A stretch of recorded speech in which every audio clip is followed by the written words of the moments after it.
Hello, Mr. and Mrs. Villareal. It is a pleasure for me to make this video for you. I can tell you, as a teacher who has been dealing with data and statistics, it's not an easy thing to understand. So it's my pleasure and an honor for me to take you through the PowerPoint that I've made for you guys and explain and break down that analysis of Isabel. So the best thing for you to do is to open this video, the link that I've sent you, to a different tab, and you can have me playing or listening to me as you go through the PowerPoint presentation. Okay, so I'm going to take you through each and every one of those slides and what they mean. So on the first slide, of course, it's just the demographics and background of Isabel. There's nothing to really explain there. If there's anything incorrect there or that you do not know about, please contact me as soon as possible. But these are just things that are Isabel's demographics. For example, that she's Hispanic, that she does have a specific learning disability, and that she is not an ESOL student. On the next slide is a little more difficult to understand now. This is the data that comes from that. This is the report. This is the slide that's explaining what data you will be seeing. Like, what is it that you're gonna see here in this presentation, in this report? And what you're gonna see here is that we have the test scores for Isabel from different assessments. So we have the Florida Standards Assessment, the FSA, the famous FSA, for reading, and we have the Florida Standards Assessment, the FSA, for math, and we also have the Florida Assessment in Reading, which is called the FAIR Assessment, and there are four different FAIR assessments, or I should say 4 sections of that assessment. And in that assessment, those sections are the word recognition task, the vocabulary knowledge task, the reading comprehension, and the syntactic knowledge test. And these are just different areas in her reading that are broken down to see where it is exactly that Isabella needs the most improvement.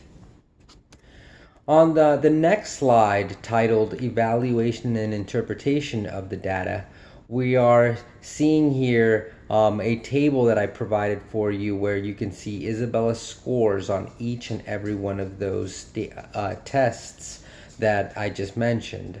The FSA in reading, the FSA in math, the FAIR word recognition, FAIR vocabulary, FAIR reading comprehension, and the FAIR syntactic knowledge task.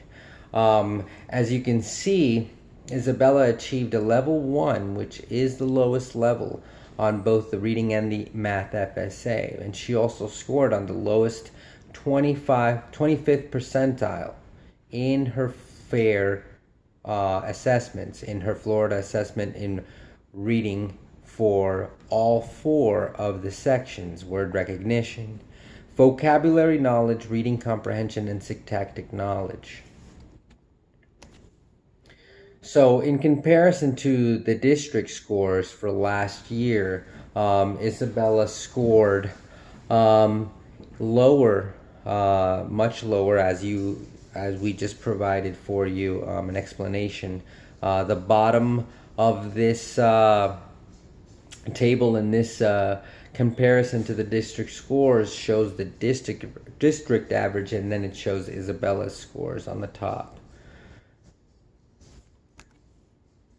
So what does this all mean?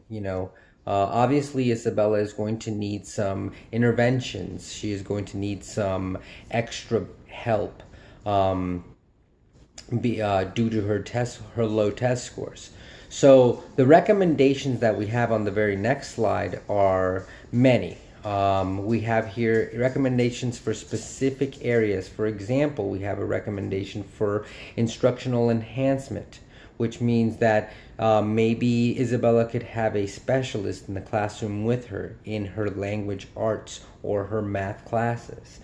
Her assessment enhancements for formative assessments. What are formative assessments? Well, formative assessments are the way that her teacher assesses or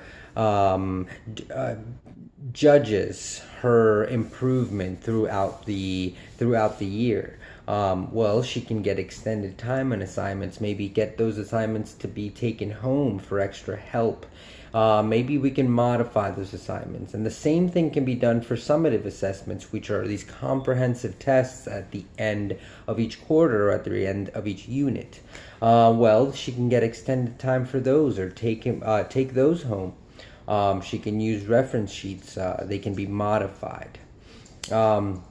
Modification of these assignments. Modification. So how can we modify these assignments? Well, we can modify the reading assignments by shortening them, changing the vocabulary. It is important for Isabella to get grade level texts, but if she is not in that grade level if that is not her reading level, then we must modify those readings.